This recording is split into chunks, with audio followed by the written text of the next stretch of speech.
Thank you. Bye. That's something. But all of these companies that pay billions of dollars for bowl games are not going to be happy with that. They're not going to want to pay for that.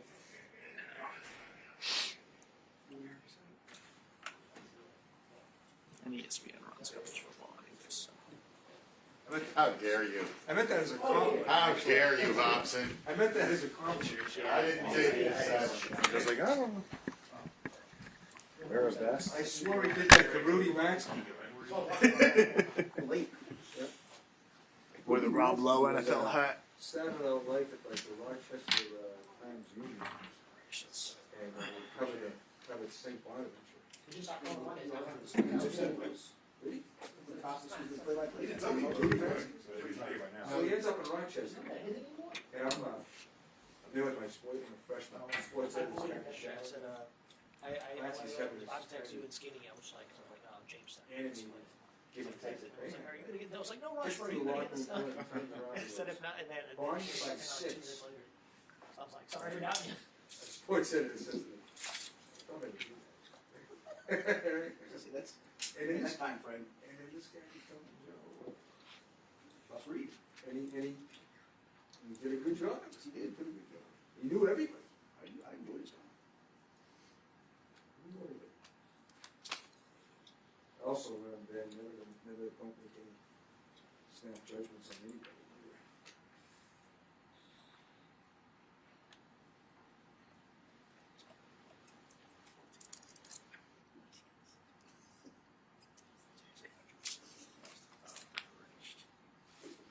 That's what he's going to say. Go ask that guy.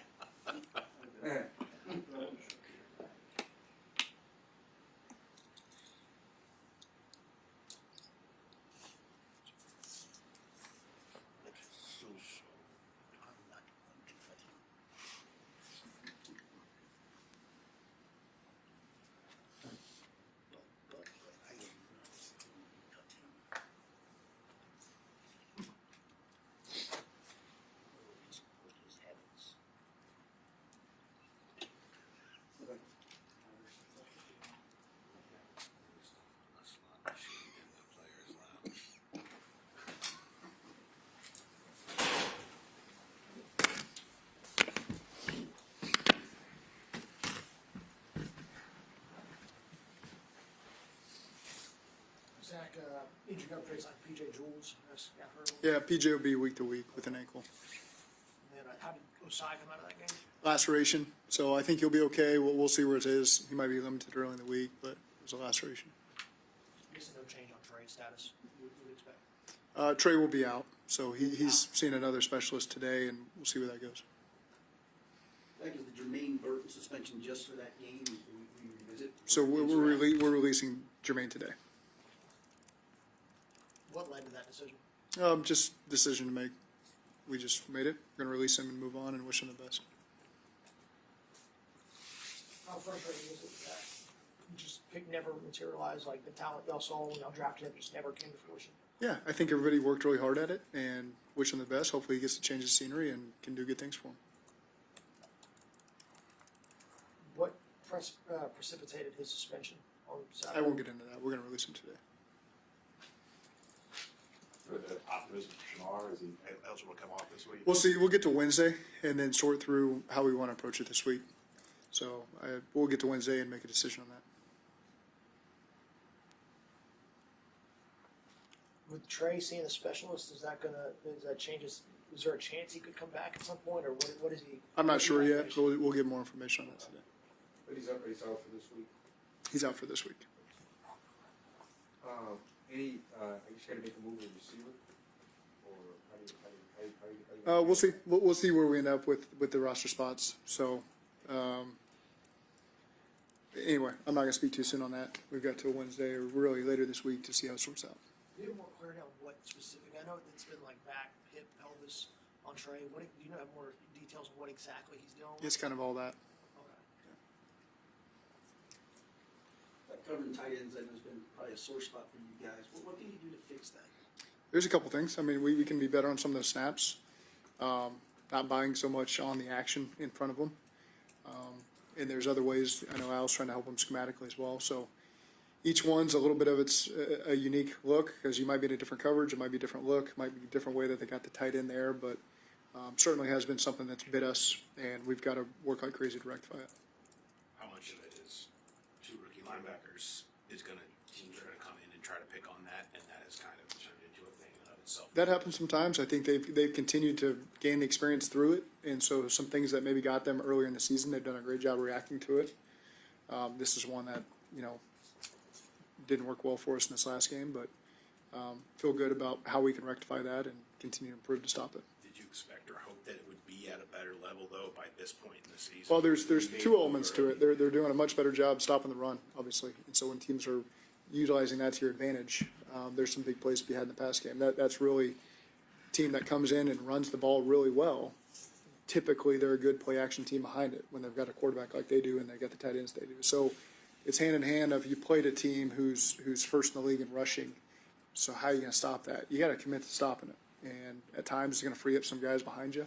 You don't want it to happen. We have tools to make sure that doesn't happen, but it happened. And the reality is they're a really good run team, and they can capitalize on that sometimes and get some big explosives off in the pass game.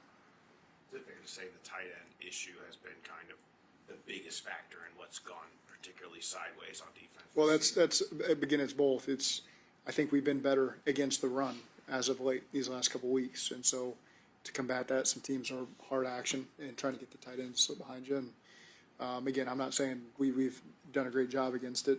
There are snaps where we have done a great job where you don't even notice it because it's been taken away, and there's been some times where we get up on explosives and we have to be much better there. How can Demetrius Knight specifically play better? What are the biggest things you're looking for growth from him? How can he play better? Yeah, what are the biggest things you're looking for? I think for both those guys, it's, again, just continue to gain experience with each snap and don't make the same mistake twice and learn from what you're seeing. And I think they do a great job with their preparation through the week, where they've gained a lot of confidence through what they've seen, and the guys around them have gained a lot of confidence, and some of the adjustments they got to make on the move. They've done an excellent job growing in that area.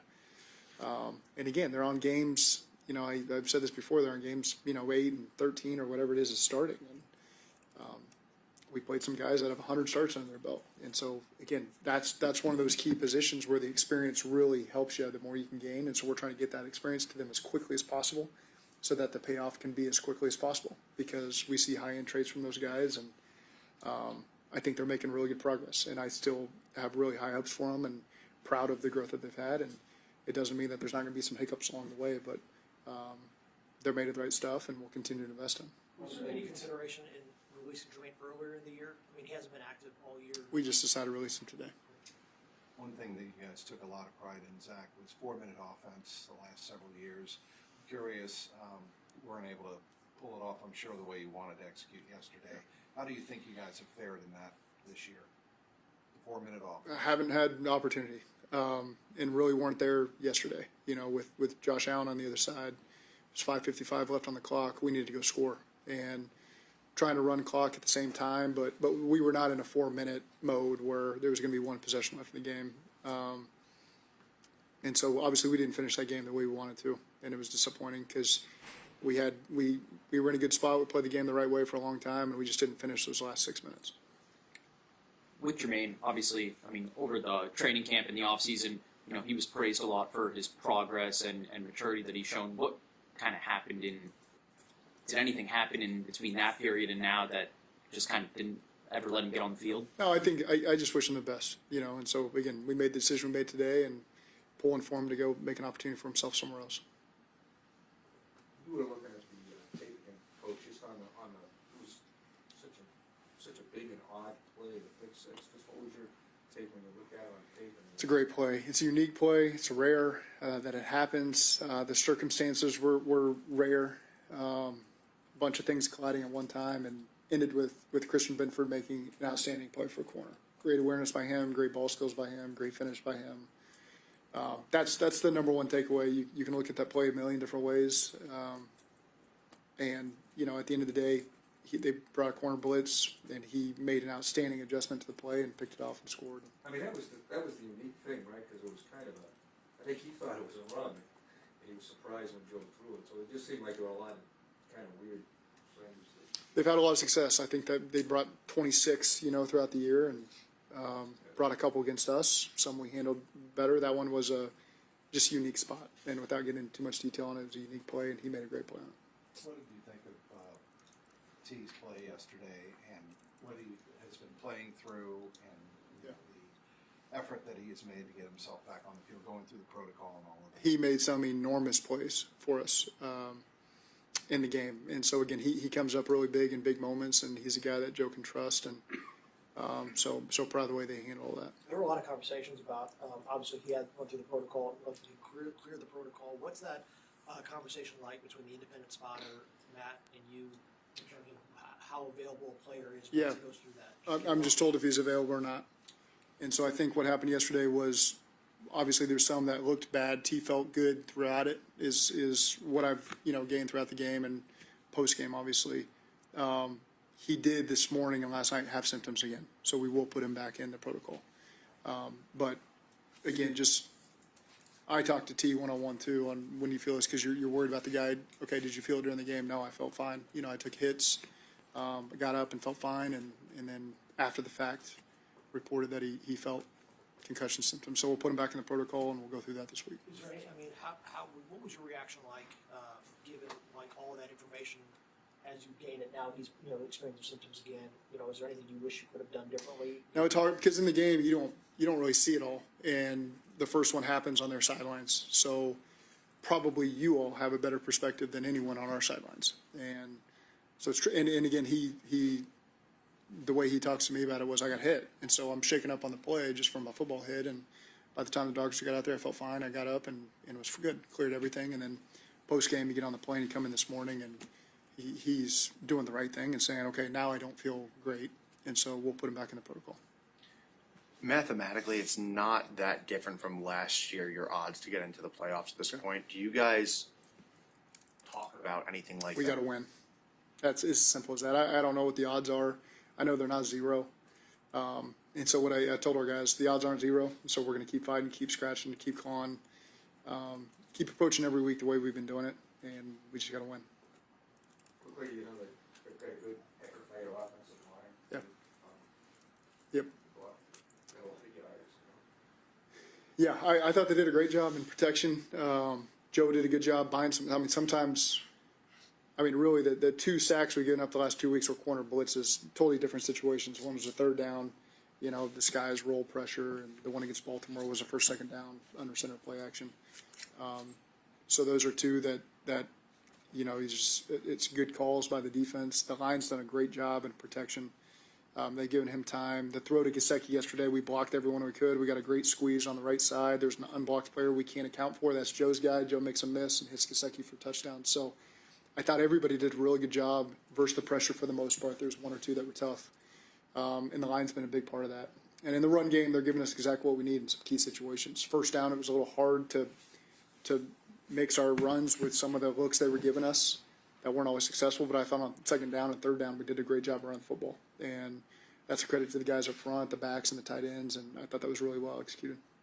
I know the yards aren't there necessarily, but we got what we needed out of them when we needed it. Is this the best you think you've ever had?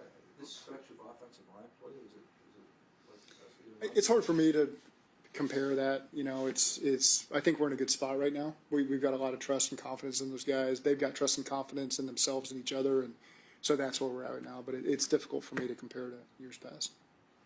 Samaje seemed to run with a lot of authority yesterday.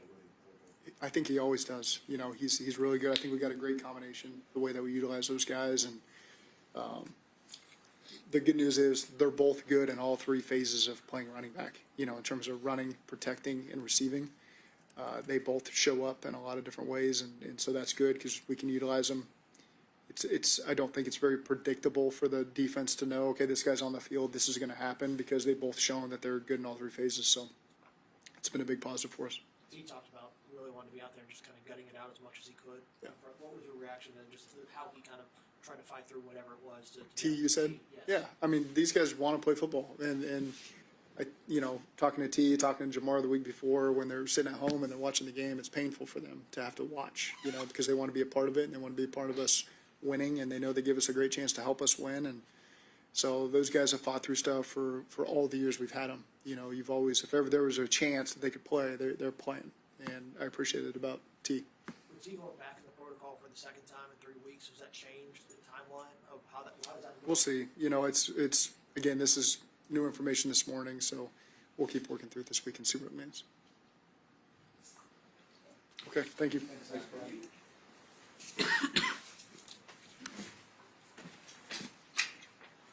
No.